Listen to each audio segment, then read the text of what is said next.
Hello and welcome to MarcusG.tv. I am your host, Chef Marcus Guiliano from Aroma Thyme Bistro, and I am your chef on a mission. Today's mission is organic wine. A lot of people are after organic wine. A lot of people ask for organic wine. A lot of people think they are drinking organic wine, and in fact, you're not. There's a lot of information I have to convey on this, and I'm going to probably lose a lot of people in the attention span because I go on to tangents on this. In stories. So I'm going to break this up into a couple parts. So let's call this part one of organic wine. I'm going to try to keep this as short as possible. Okay, a lot of wines use organic grapes. So they'll farm organically on the farm, in the vineyard. They'll do the right thing there.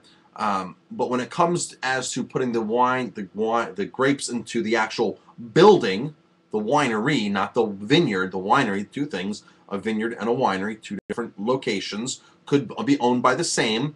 A lot of wineries don't actually own the vineyard, they just buy grapes. And sometimes they're buying organic grapes, sometimes they're not. But a lot of vineyards do grow organic grapes. It's been what's been done for centuries throughout Europe, and they're a little smarter than sometimes we are in Spain and Italy and France, and they know not to taint their land with chemicals. They know the importance of maintaining their soil quality. So you can have organic grapes. Once the organic grapes leave the vineyard and go into the winery, they no longer practice organic wine making. Two totally separate things. One of the things they can be adding is egg whites. Powdered egg whites is a way to actually clear up a lot of the particles that are left in the wine after the filtration process. It's called the fining process. So that's one way that the winery actually will not conform with organic. Phone call for me. I'll take it in a couple minutes as soon as I'm done with the video. Okay. So it can be totally different as far as the organic grapes and the organic wine. So those are two totally different things. Now, a lot of people say that they are growing sustainable grapes. Now, if they're not certified sustainable, you really have to question what's happening. I was at a wine tasting a couple years ago where I was talking to a hotshot winemaker, makes wine that's $700, $800, $900 a bottle. Their second label is about $500 a case. And I was talking to him, and I asked him, we were talking about the sustainability discussion. He said, "Oh, we're sustainable. We're so sustainable, this and that." So we started a conversation, and I kind of lost him after a minute or so of the conversation because he explained to me that they're using Roundup to control the weeds. And I said, "I thought you were sustainable." He goes, "We are sustainable. That's how we save money.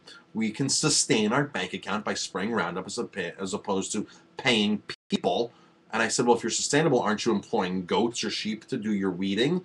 And that just never crossed his mind. And his version of sustainable was his pocketbook, their bank account. So very important that if you see the word sustainable, you ask more questions, especially if they're certified. You really don't need to go that in depth because somebody's hopefully certified and has some standards, common sense standards. But sustainable is sort of a blanket term, like the term natural in the meat world or in the food world. So organic grapes do not equal organic wine. Sustainable sometimes won't even equal any of that. Certification is really necessary. You can have organic, and then you can have biodynamic. Biodynamic is a way of doing just a lot more than organic. It's a way of crop rotating. I know one vineyard here in the Hudson Valley plants broccoli between his vines, just a way to grow more, get more, and feed the soil with different nutrients. They can run sheep and goats through. They use manure. One of the biodynamic principles is if you want stronger leaves, you want better greens, you use the manure of animals that eat greens, like horses and cows. If you want to get better roots and dig the roots down deeper, you're going to use manure from animals that actually eat root vegetables. They say there's a big correlation. Biodynamic does not irrigate. They believe in getting the deep roots down to actually have the roots tap the water level so they don't need to water. They believe in placing crystals all over the farm, lots of crop rotation. Of course, you don't pull out vines, you plant in between the vines and other parts of the farm.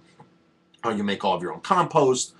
You pick and plant based upon the solar system. It gets really, really involved. So biodynamic is really organic with a lot more love. So that's it. Now, I'm not going to talk about sulfites in here. We'll leave sulfites for part two because, believe it or not, organic wines may contain sulfites. and by law they're allowed to add sulfites. Now there are wines that have no naturally occurring sulfites, no added sulfites. We're going to cover that in part 2 of the natural wine. I am Marcus Guiliano. I'm a chef on a mission. Catch everything at marcusg.tv. If you have any questions, pop me an email. I've gotten lots and lots of fan mail lately, and it's great. I see a lot of people here at the restaurant that just make trips from all over. Had 4 people in on Sunday night that drove from Nassau County. That's quite a drive to come and enjoy dinner here, Sunday dinner here at Aroma Thyme. So I appreciate that, and they love my videos there, and they watch them with a bunch of people. So thank you very much for watching, and thank you very much for, of course, patronizing this. Without the restaurant, I don't have really a platform to execute. I could just be here talking and not really doing. So I actually get to talk and do everything I'm talking about here, which is phenomenal, which is great, which is really my passion every day. So I'm Marcus Guiliano. I'm a chef on a mission. Stay tuned for part 2. We'll talk about sulfites in wine.